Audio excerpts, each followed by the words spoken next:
Hello everyone, welcome to Desert Succulent. Today I just wanted to show you a quick update ng ating mga succulents. And as you know, yung ating 100 Care Guide series is about to end. We are down with our last 20 succulents and I don't know exactly kung sino nga ba yung ating top 20 na pwede pa nating i-feature kasi nga I have more than 20 na succulents available right now. And ito nga yung ating setup na ginawa. Temporarily, nilagay ko sila dito sa ating old na rooftop.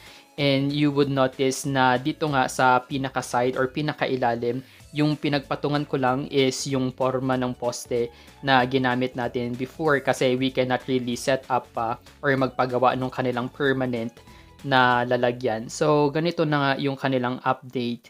And all of them are actually doing great dito sa ating rain or shine area, although at least 50% to 40% nung ating mga succulents before ay nasira na and I cannot really put them here anymore.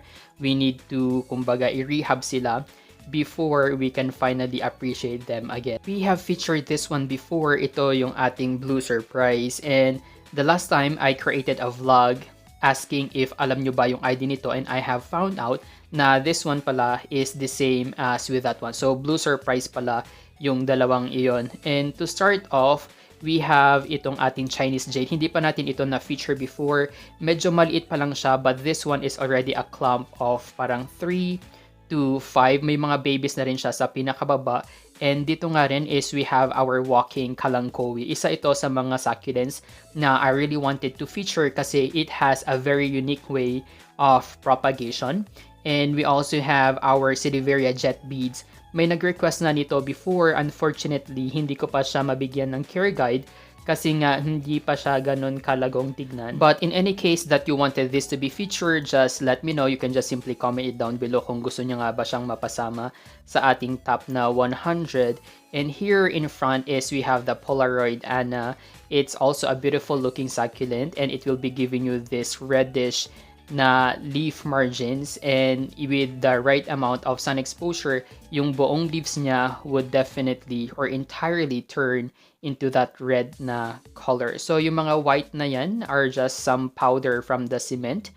And here are just some of those succulents na hindi ko pa na-feature. We have our Hercules na parang pinkish orange yung kanilang leaf margins once stressed. We also have our Echeveria Lilacina, and I don't know why kung bakit until now hindi pa rin natin siya na-feature, although ilang beses na siyang nag-appear sa ating mga hybrid na succulents before. And here, we have also yung ating Dondo succulent. Thank you nga pala doon sa mga nag-comment for letting me know kung ano nga ba yung mga IDs ng ating mga succulent. And here is we have our Purpusorum. Ganyan yung kanyang itsura pag na-stress siya. And dito nga sa back part, it has a lot of offsets already.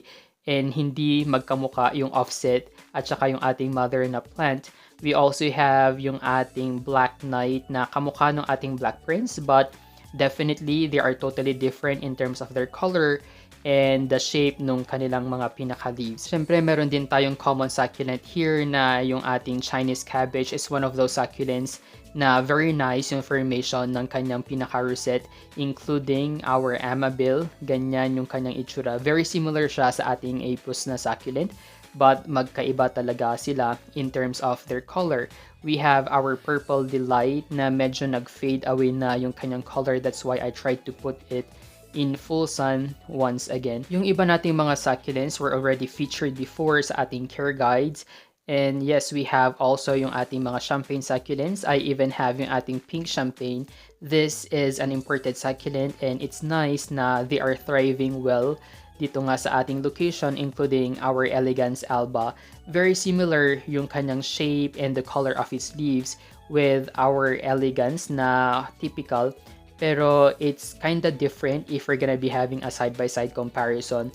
Ito naman ang update of our featured succulents before, yung ating Mendoza succulent na almost ma-outgrow niya na nga yung kanyang container, including our Shooting Star and our Variegated Prolifica na anytime soon I have to propagate them again kasi sobrang ganda niya talaga.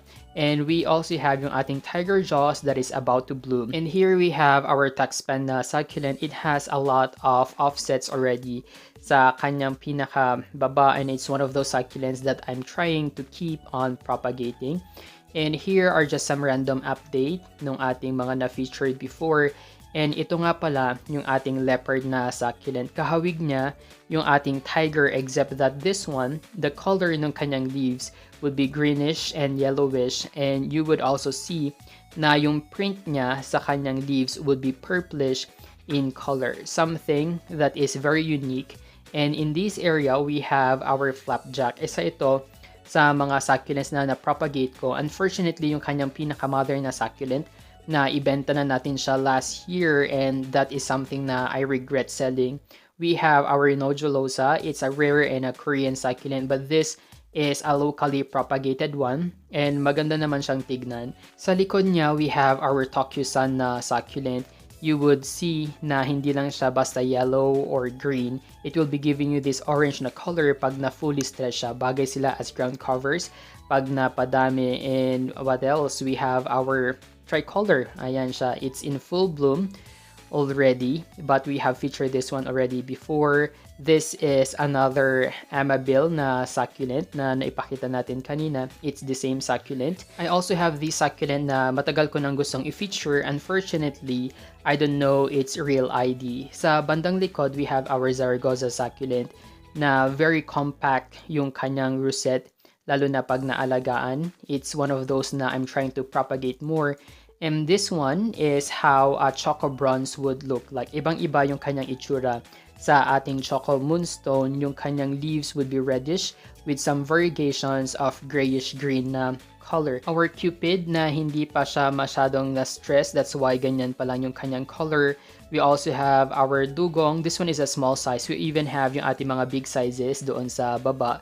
But this is also one of the most requested na succulent to be featured. We have our Ellen na nirepot ko na din siya. I'm just trying to wait na maging pinkish yung kanyang color before we could eventually feature it. Here is we have our Amethystinum na succulent. Binihead ko na siya as I'm trying to propagate it before.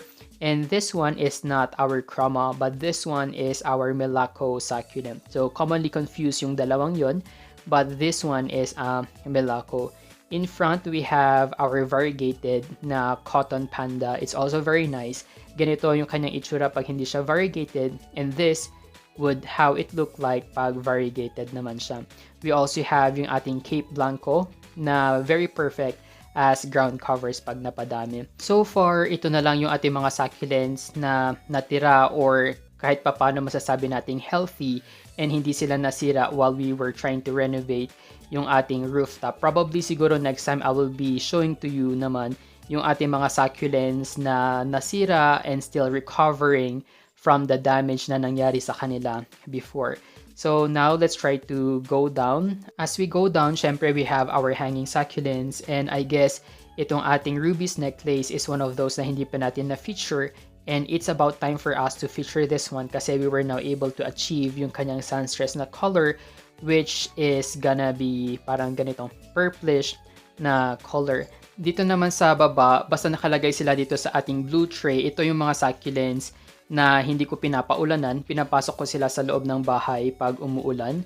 Although in the morning, I usually expose them to the sun. We have our West Rainbow na pinapalago ko muna siyang mabuti. We also have our Longissima. This one, by the way, is a leaf propagation. I think 5 months na siya. And it's growing big from time to time. Ganyan na yung kanyang itsura. We also have our Variegated Pachytoides.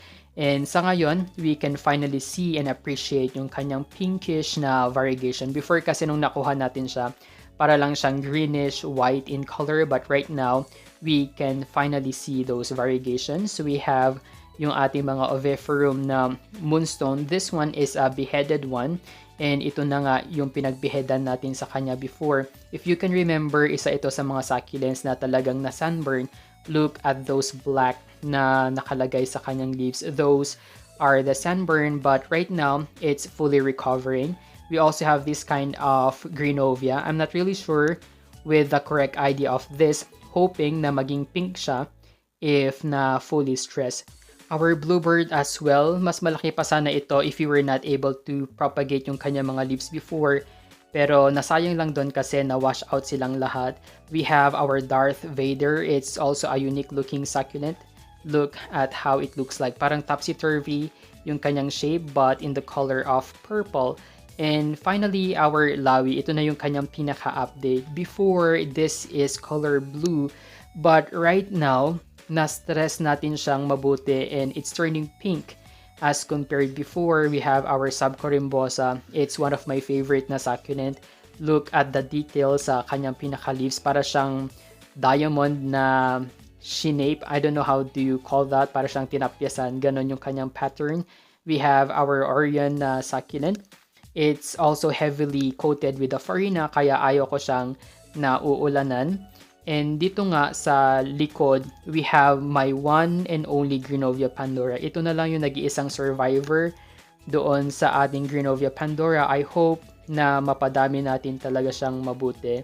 Our Madiba succulent na finally napalabasan natin yung kanyang sun stress na color. Hindi pa siya ganun ka fully stressed.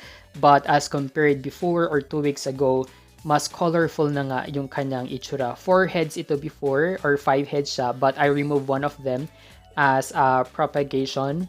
And lastly, we have our pink champagne na succulent.